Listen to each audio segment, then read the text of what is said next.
Hello from Drexel Hill United Methodist Church just west of Philadelphia. May you find a blessing in Weekday Transcendence.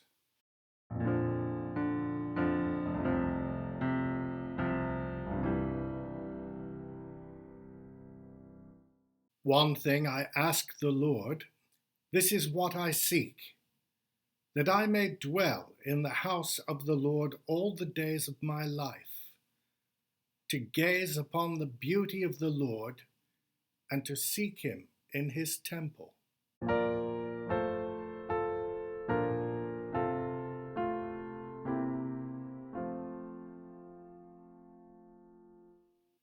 John of the Cross, 1542 to 1591, of Fontiveros, Alvia, Kingdom of Castile, now part of Spain.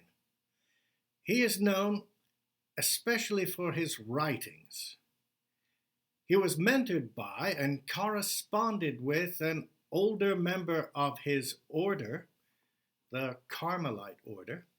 That older member was Teresa of Alvia. His life, his writings, his ministry, very much in a mystical vein. John said the soul comprises three subdivisions. He said the soul had three vast caverns: memory, understanding, and will. The capacity of these caverns was enormous because, he said, they are intended for infinite blessings. It is entirely understandable to a human being to know how we suffer when our memory, understanding, our will are empty. John of the Cross offers that we can imagine how great our joy would be if they were filled with God. Imagine that, our memory, understanding, and will filled with God.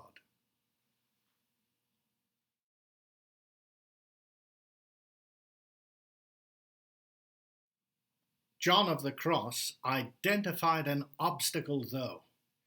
Before memory, understanding, and will are purged and cleansed from earthly desires, we do not have an awareness of their great emptiness. He attributes this to the enormous capacity of the soul and their three subdivisions. Any little thing in them at all is enough to encumber and distract us, he said. Humans are not conscious of how much we are missing.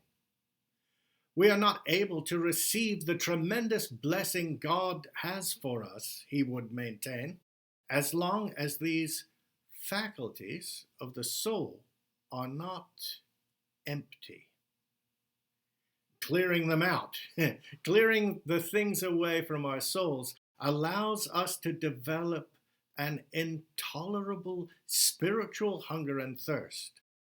Here's a quote from one of his great books, Living Flame of Love. Because the caverns are deep, the pain is deep. God is the food we lack. The suffering that this emptiness causes is worse than death. This is particularly the case when the soul is caught some glimmer of God. Souls in this condition are agonized by an impatient love. Either they will receive what they desire, or they will die. He goes on to quote the Psalms. As the deer pants for living streams of water, so my soul pants for you, O God. My soul thirsts for God, for the living God. When can I go and meet with God? We are speaking of God. Is it any wonder if you do not comprehend. For if you comprehend, it is not God you comprehend. Let it be a pious confession of ignorance rather than a rash profession of knowledge. To attain some slight knowledge of God is a great blessing. To comprehend him, however, is totally impossible. The infinite cannot be contained in the finite. God exists infinitely, and nothing finite can grasp him infinitely. Amen.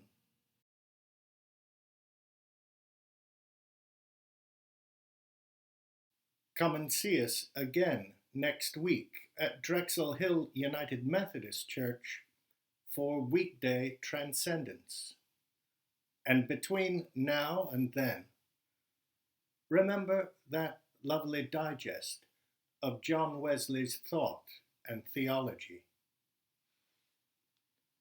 Do all the good you can, by all the means you can, in all the ways you can, in all the places you can, at all the times you can, to all the people you can, as long as ever you can.